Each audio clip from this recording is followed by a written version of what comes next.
Bonjour chers étudiants. À travers cette série d'interventions, je vais essayer d'éclaircir un certain nombre d'éléments qui figurent au niveau des supports que j'ai mis à votre disposition. Donc notre cours porte sur le marketing bancaire. Et ce qui est très important ici, c'est de se focaliser sur un certain nombre d'éléments. Le concept de marketing bancaire plus particulièrement, le plan marketing, ses éléments et son rôle en tant que point de départ pour toute stratégie marketing, et le marketing mix, les 4 P et leur adaptation à la réalité du secteur bancaire. Je commence directement avec cette petite définition du concept et qui s'éloigne de tout cadre théorique. Donc le marketing bancaire est un ensemble d'activités qui sont orientées vers la découverte et la stimulation et la satisfaction des besoins de la clientèle. Donc pour moi, en tant que responsable de marketing, mon souci, c'est de satisfaire la clientèle, mettre en œuvre les actions nécessaires pour satisfaire, pour découvrir tout d'abord les besoins de la clientèle, stimuler et créer d'autres besoins et essayer de les satisfaire. Satisfaire comment? En concevant et en développant des services financiers, des produits bancaires qui sont adaptés à ces besoins-là. Quel est l'objectif ultime? C'est de maximiser mon activité commerciale, augmenter mon chiffre d'affaires et, en fin de compte, améliorer sensiblement mon profit. Et bien entendu, lorsque je parle d'un produit bancaire, ça sous-entend qu'il s'agit d'un service.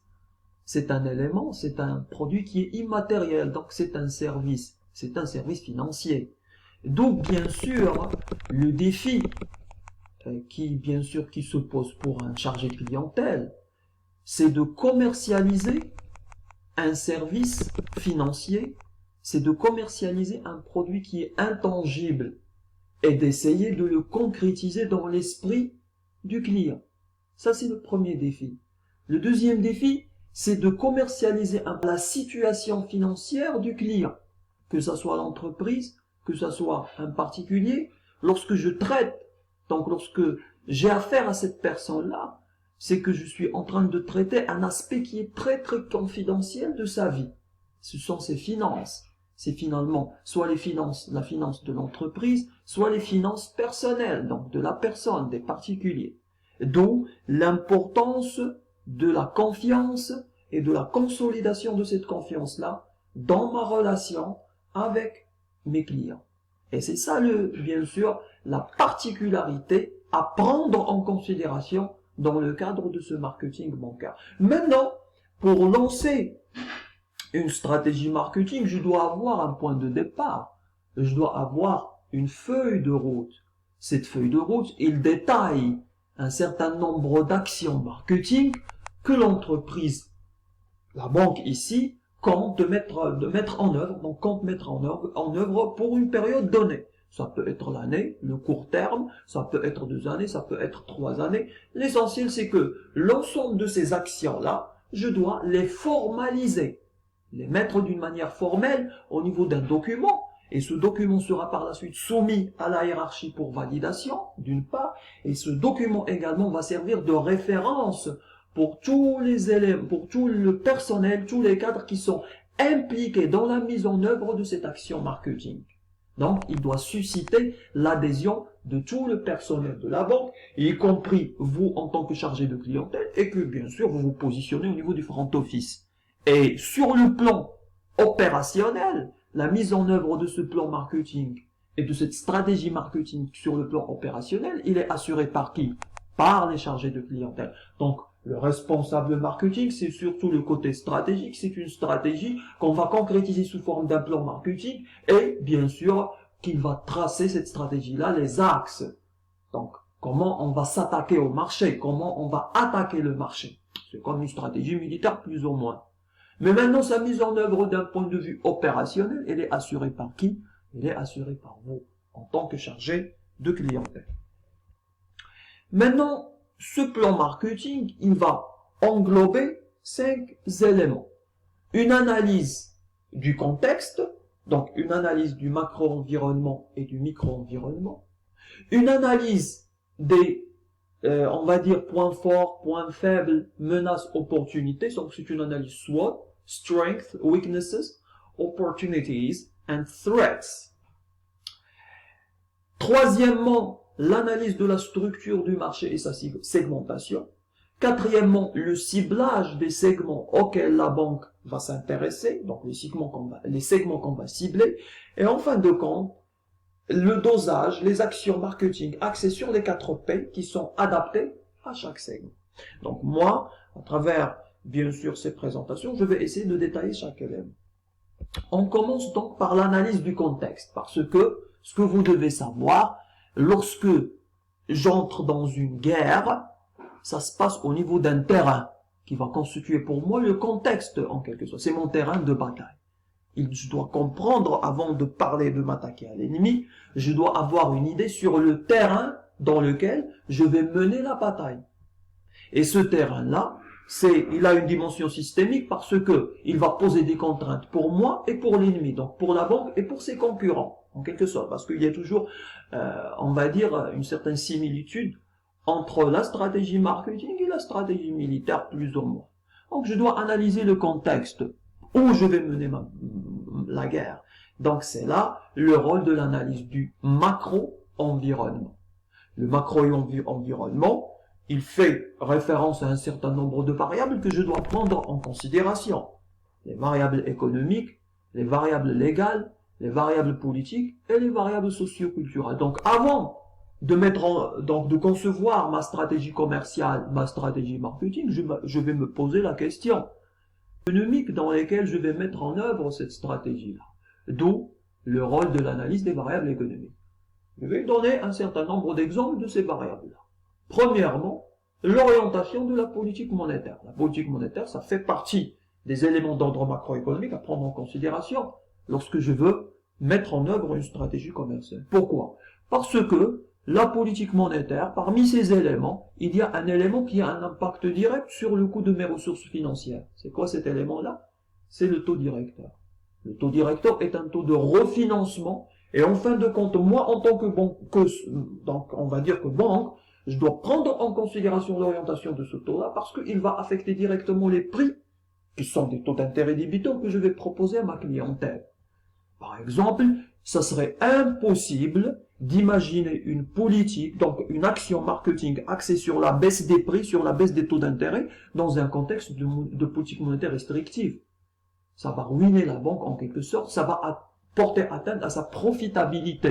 Je ne peux pas te facturer des taux débitants qui sont bas, tout en supportant un coût de refinancement élevé. D'où l'importance, dans le cadre de cette analyse de contexte, de prendre en considération l'orientation de la politique monétaire.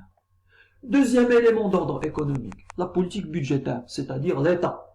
Quels sont les projets dans lesquels, ou les secteurs dans lesquels l'État, on va dire, s'implique via sa dépense publique?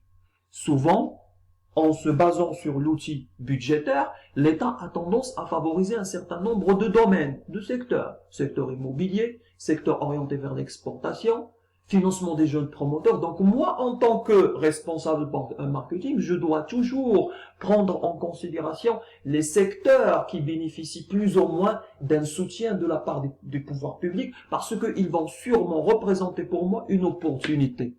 Je dois concevoir des produits bancaires, des produits de financement, des produits d'épargne qui sont adaptés à ces secteurs qui ont la priorité de l'État.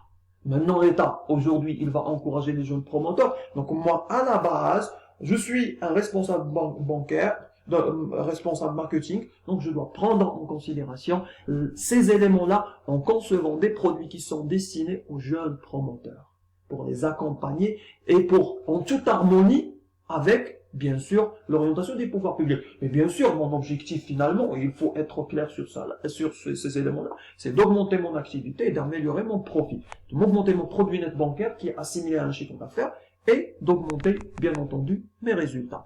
Donc ça, c'est l'élément d'ordre économique. Il y a un certain nombre de variables. Il n'y a pas, bien sûr, suffisamment de temps pour les détailler. On passe à la variable légale. Également, je ne peux pas concevoir des produits sans prendre en considération la variable légale.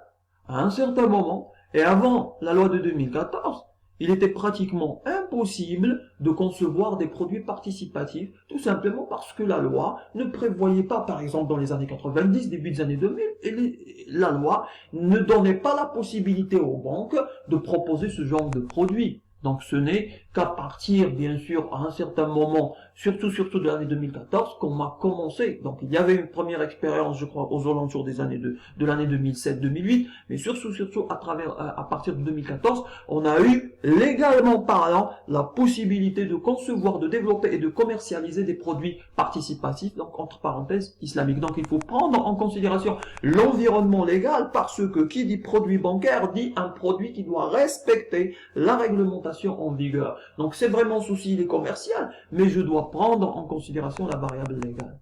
La même chose pour les éléments d'ordre politique. Il faut savoir ce que la coalition gouvernementale qui a accédé au pouvoir en 2011, c'est donc le parti qui a chapeauté cette coalition gouvernementale, c'est le parti lui-même qui a en quelque sorte fait en sorte que la loi de 2014, et qui a donné la possibilité de commercialiser les produits participatifs. Donc il a fait en sorte que cette loi-là voit le jour. Et en fin de compte, effectivement, il y avait un certain nombre d'éléments politiques qui ont eu un impact sur, bien entendu, la loi bancaire en elle-même, parce qu'il a donné la possibilité maintenant aux banques de commercialiser ce genre de produits. D'où l'importance des facteurs d'ordre politique. Et d'ailleurs, même si je veux m'implanter, par exemple, en Afrique, supposons qu'une banque marocaine veut s'implanter en Afrique. Avant même de parler d'une stratégie commerciale ou d'une stratégie d'implantation et par la suite d'une stratégie commerciale, il faut voir la réalité politique là-bas. L'essentiel, c'est de dire que la variable politique doit être prise en considération dans toute stratégie marketing. La même chose pour les variables socioculturelles. Qui dit commercialisation de produits bancaires, ce sont des produits qui s'adressent à des agents économiques, des particuliers, des entreprises. Et bien sûr, ces clients-là, ils ont une certaine culture qu'il faut prendre en considération. Exemple, ici au Maroc, un certain nombre de Marocains, ils sont toujours réticents lorsqu'il s'agit de produits d'épargne pour des raisons religieuses, bien sûr légitimes. On ne va pas dire le contraire, donc chacun a sa propre position, mais de toutes les manières, ce sont des éléments culturels à prendre en considération. La logique d'assurance vie. Par exemple, supposons que dans le cadre de la banque assurance, une banque veut commercialiser des produits d'assurance vie. Donc il faut prendre en considération que dans notre culture marocaine, musulmane plus ou moins, donc un certain nombre de personnes, ils ne sont pas convaincus par ces produits-là. Donc il faut toujours prendre en considération les variables socioculturelles, parce que la réussite dans le lancement d'un produit, sa réussite dans un service financier, un produit bancaire, son lancement, sa commercialisation et sa réussite doit prendre en considération l'élément socio-culturel. Voilà. Donc par la suite, on va essayer de détailler l'analyse du micro-environnement donc au niveau de la prochaine vidéo. Donc on va s'arrêter là pour l'instant. Bon courage.